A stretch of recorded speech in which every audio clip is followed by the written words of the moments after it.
Welcome to the very first episode of the Best Study Spots, where I'm going to go on a quest in trying to find the best places to study in London.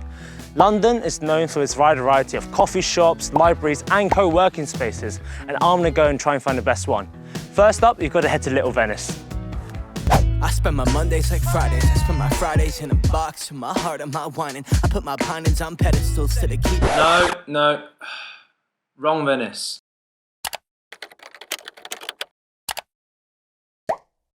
Yep.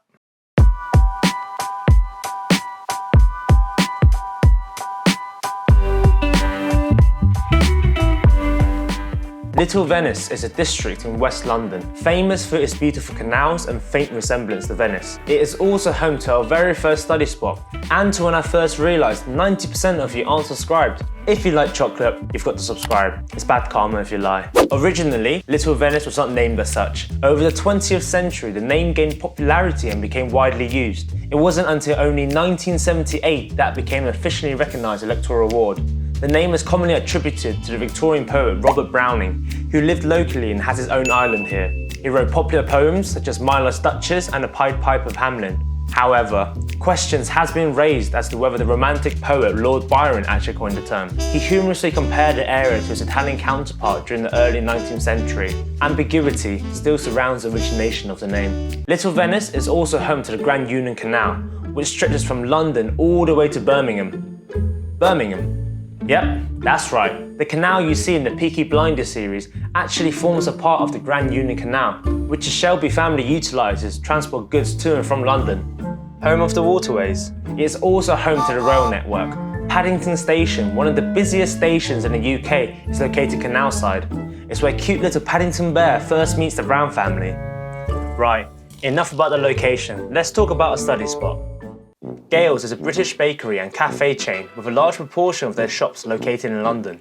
In the 1990s, the founder, Gail gathered the best bakers in London to provide artisan bakery for chefs of high-end venues in London. She then partnered with Tom Molnar, the co-founder and current CEO, to open the first Gail shop in 2005 in Hampstead. Since then, they have opened an additional 78 shops. Their philosophy is centered around making food that people love and creating a bakery that people want to keep coming back to.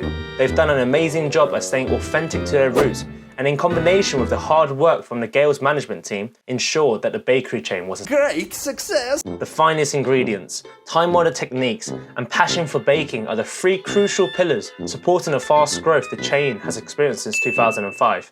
Adding on to their commitment to quality, Gail's work to ensure there's minimal waste. They donate any surplus food to 95 local charities within their neighbourhood and use sustainable packaging wherever possible. That's a great backstory, but how does the shop actually fare as a study spot?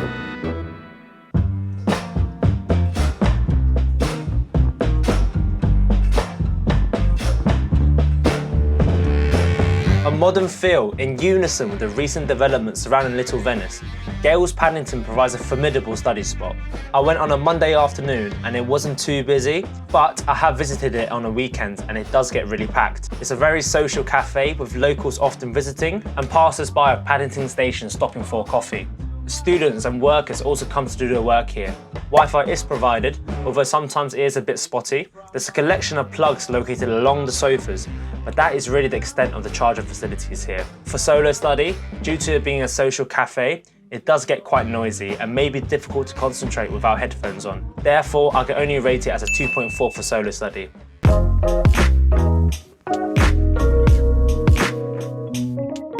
Group study, on the other hand, is much better.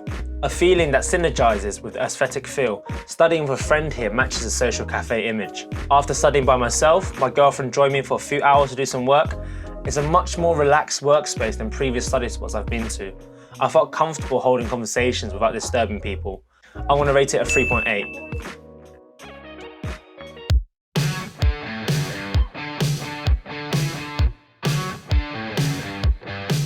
The food here is good.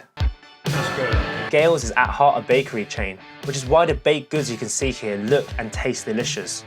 They are baked in-house and in combination with their amazing house blend coffee provides an ideal study snack, breakfast or lunch. Gail's coffee and baked goods are some of my favourites across London and it's definitely worth trying out. I want to give it a 4.6 for food and drink.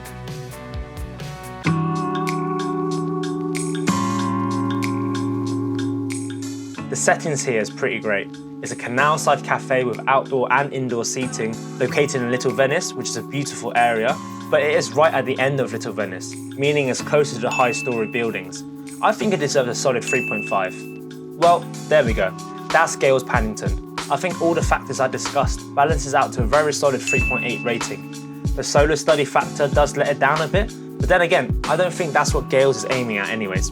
Tune in next time to the best study spots. But for now, cheers.